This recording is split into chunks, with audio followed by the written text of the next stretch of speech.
Pencanangan tersebut diawali dengan penandatanganan fakta integritas oleh Kepala Staf Kodam Iskandar Muda Kasdam IM Brigadir Jenderal TNI Ahmad Daniel Hardin bersama Kepala Satuan Kerja Kasatker jajaran Kodam IM yang terkait.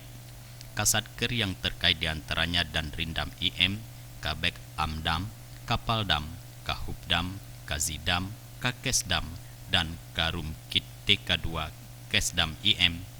Acara tersebut juga dihadiri oleh Kapoks Ahli Pangdam IM, Irdam diwakili Asrendam IM, para Kabaldam IM, Kepala Bapeda Aceh, Kepala KPKNL, Kepala KPPN Banda Aceh, Kepala BPJS Banda Aceh. Kasdam IM dalam sambutannya mengatakan, pencanangan pembangunan zona integritas menuju wilayah bebas korupsi dan wilayah birokrasi bersih melayani di lingkungan Kodam Iskandar Muda merupakan langkah nyata komitmen seluruh aparatur militer dan sipil di Kodam IM dalam mengimplementasikan reformasi birokrasi guna mendukung program pemerintah dalam mewujudkan peningkatan kapasitas dan akuntabilitas organisasi, pemerintah yang bersih dan bebas KKN, serta peningkatan pelayanan publik. Reformasi birokrasi pada hakikatnya merupakan upaya untuk melakukan pembaharuan dan perubahan mendasar terhadap sistem penyelenggaraan pemerintah, terutama menyangkut aspek-aspek kelembagaan, ketatalaksanaan dan sumber daya manusia peratur. Zona integritas, ya ini kembali mengingatkan kita pada komitmen yang sudah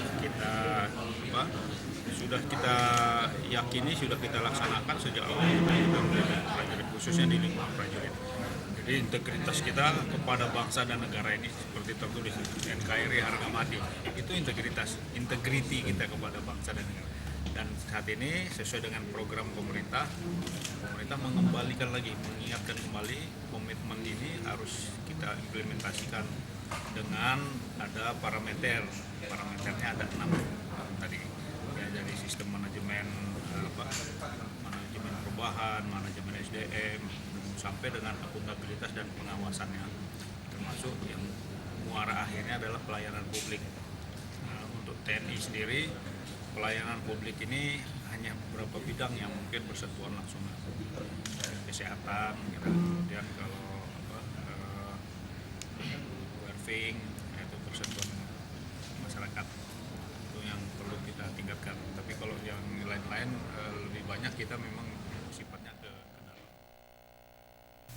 Kasdam IM berharap kegiatan tersebut bukan hanya kegiatan seremonial semata, tetapi terus dilanjutkan dengan pembangunan program-program reformasi birokrasi dengan prioritas pembangunan 6 komponen pengungkit, meliputi pembangunan komponen manajemen perubahan, penata laksanaan, penataan sistem manajemen SDM, penguatan akuntabilitas, penguatan pengawasan, dan peningkatan kualitas pelayanan publik. Mustafa, Aceh TV.